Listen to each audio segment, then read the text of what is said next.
I thought I knew betrayal, but nothing could have prepared me for the day I realized my best friend was kissing the man who broke my heart, behind my back. And the worst part? She never even had the decency to tell me. The first time I noticed something was wrong, it was subtle. A text left on read. A call that rang until voicemail. I brushed it off. Maybe Emma was busy. Maybe she just forgot to reply. Then a few days passed. Then a week. No messages, no calls, no explanations.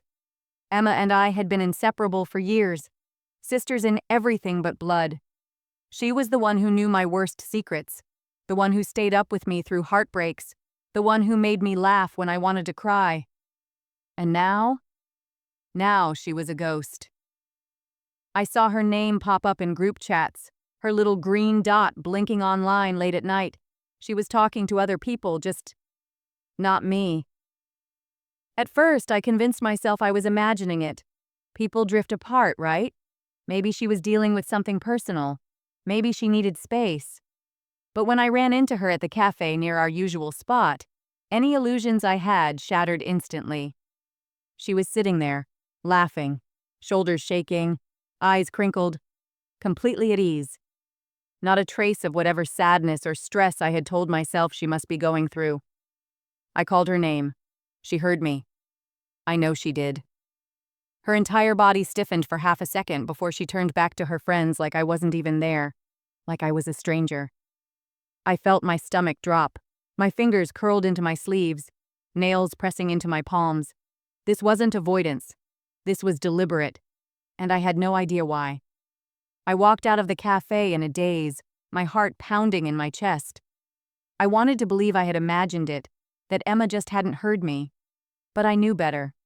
That tiny pause before she ignored me, it was real. The way her laughter died for a split second before she picked up right where she left off, that was real too. I replayed the moment over and over in my head as I walked home, my hands clenched into fists. Had I done something wrong? I scrolled through our last conversations, looking for something, anything, that might explain it. Our last texts had been normal. Memes, inside jokes, a plan to grab lunch that never happened because, according to her, she wasn't feeling well. Lies. I didn't want to believe it, but now the pieces were fitting together in a way I didn't like. She hadn't been distant because she was busy. She had been hiding. But from what? The answer came sooner than I expected. 2 days later, I ran into Lily, a mutual friend. We weren't particularly close, but we talked often enough. She hesitated when she saw me, her smile flickering for a moment before she forced it back into place. "Hey, how are you?" she asked, her voice just a little too careful. I frowned. "I'm fine. Why?" Lily hesitated again, her fingers tightening around the strap of her bag. Then she said something that made my entire body go cold. "I thought you knew." I stared at her, the words settling like lead in my stomach. "Knew what?" I asked slowly. Lily's eyes widened slightly like she had just realized she had said too much. She shook her head quickly. "Nothing. Forget it." Then she turned and practically bolted, leaving me standing there, heart pounding, stomach twisting. Something was wrong, and whatever it was, everyone seemed to know about it, except me. Lily's reaction haunted me. The way she looked at me, like I was the last person who should be in the dark, only made my anxiety worse. I told myself to let it go. If Emma didn't want to talk, fine. If Lily didn't want to explain, whatever. But I couldn't stop thinking about it. The silence wasn't just silence anymore. It was heavy. It was filled with something. And then, by pure accident, I heard the truth. It happened at a party. I wasn't planning to go. I wasn't in the mood to pretend everything was fine, but I forced myself out of the house. Maybe I just needed to be around people. Maybe I'd run into Emma, and we could finally talk. Instead, I ran into the truth. I was standing near the kitchen, waiting for a drink, when I heard my name. I wasn't eavesdropping. I swear I wasn't. but the way it was said made my body freeze on instinct. She still doesn't know? It was a voice I recognized. Sarah, one of Emma's new closest friends. A second voice answered. I don't think so. A pause, then a quiet laugh. God, can you imagine? She's walking around totally clueless while Emma... The girl's voice dropped lower, but I had already stopped breathing. Emma. While Emma... What? I turned the corner before I could second-guess myself. My heart was hammering. I found Sarah standing in a small circle of people, a red cup in her hand, looking far too comfortable in a conversation about me. Her eyes widened when she saw me. I stepped forward, my voice sharp. While Emma, what? Silence. The people around her shifted uncomfortably, looking anywhere but at me. Sarah blinked, then recovered quickly. Nothing, she said smoothly.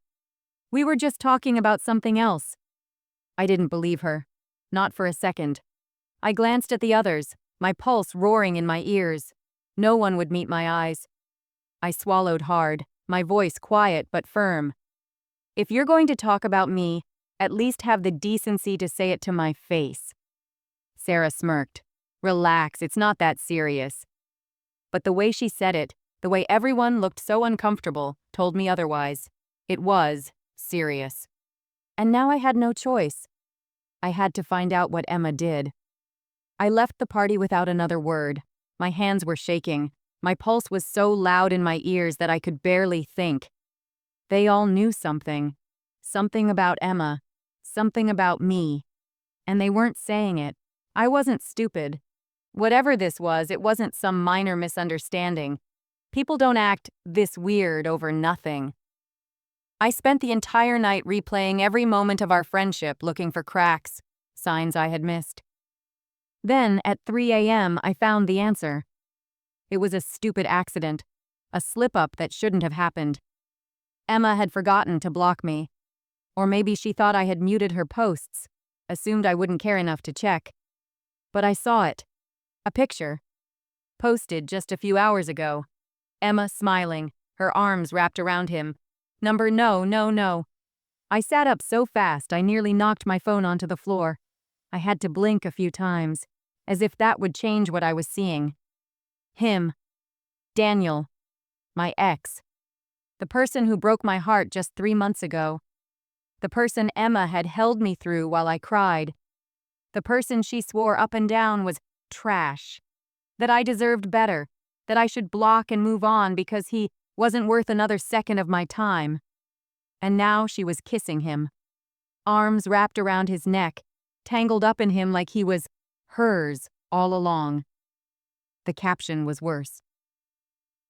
Some things are just meant to be. I felt sick, my entire body locked up as if it refused to process the betrayal. I scrolled down. The comments were full of heart emojis, inside jokes, their friends cheering them on. Lily had liked it. Sarah had commented, "Finally," with a bunch of laughing emojis. They had all known. Every single one of them, and I was the only one left in the dark. I stared at my screen, fingers trembling. My chest felt tight like something was pressing down on it, crushing the air out of my lungs. Emma. Emma. She had sat beside me while I cried over Daniel. She had wiped my tears, cursed his name, told me I deserved better, and the whole time, she was waiting. I should have taken a deep breath. I should have stepped away, given myself time to think. But I didn't. Instead, I typed. So this is why you stopped talking to me? Because you were screwing him behind my back? I hit send before I could stop myself. The read receipt popped up immediately. Then nothing. I stared at the screen, waiting. 5 minutes. 10. No reply. My hands curled into fists. I felt the rage bubbling under my skin, white hot and consuming. If she was going to ignore me, fine. I'd make sure she couldn't.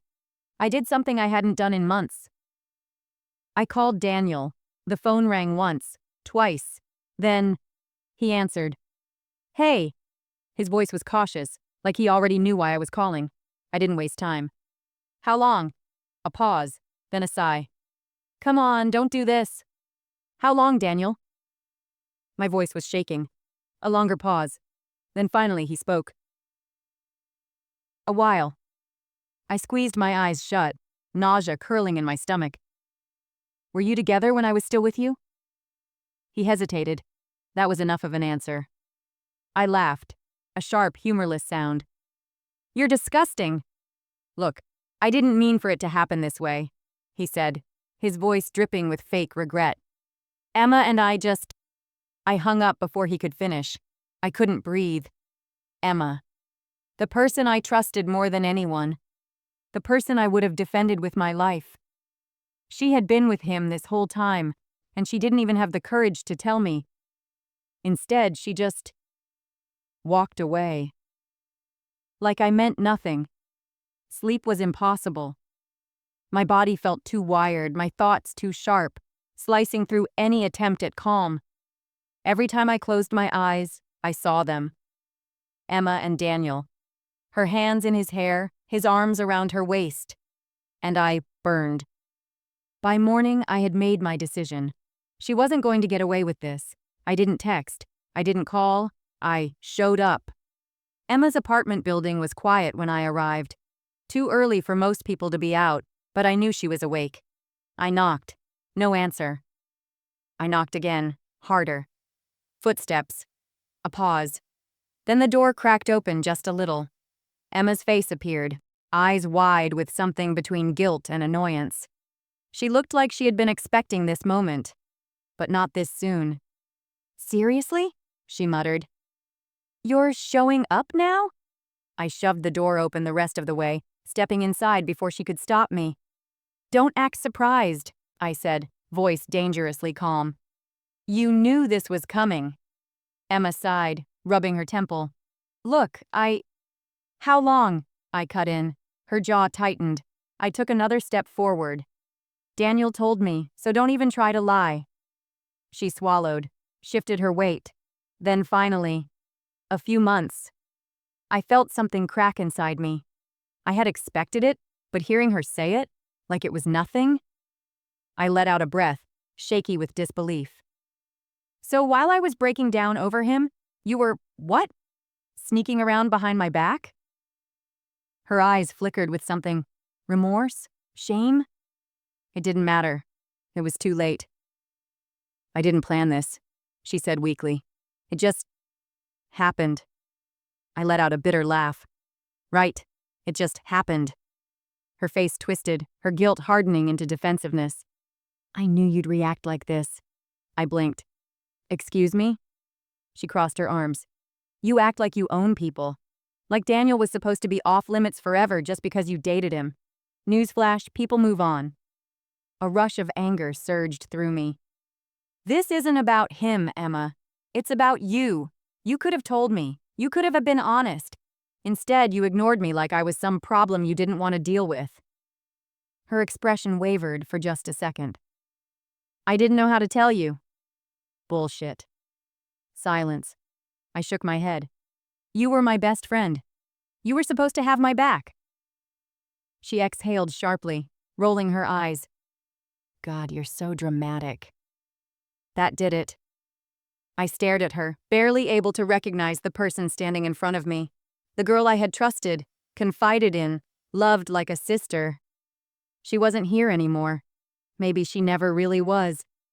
I turned for the door. You know what? I said, voice cold. You two deserve each other. I walked out without looking back. I walked home in a daze, my heartbeat still hammering in my ears. The finality of it all settled in my chest like a weight I couldn't shake. Emma was gone, not just as my best friend, but as a person I could even respect. And Daniel? He had never really mattered. The real pain came from her, from knowing that someone I trusted, someone I would have fought for, had thrown me away like I was nothing. But if she thought I was going to disappear quietly, she was wrong. By the time I got home, my phone was already lighting up. Lily. I heard you talk to Emma. You okay? Sarah. Damn. Guess you finally found out, huh? I ignored them. I didn't want their fake concern, not when they had known and said nothing. Instead, I did something I hadn't planned. I opened Instagram.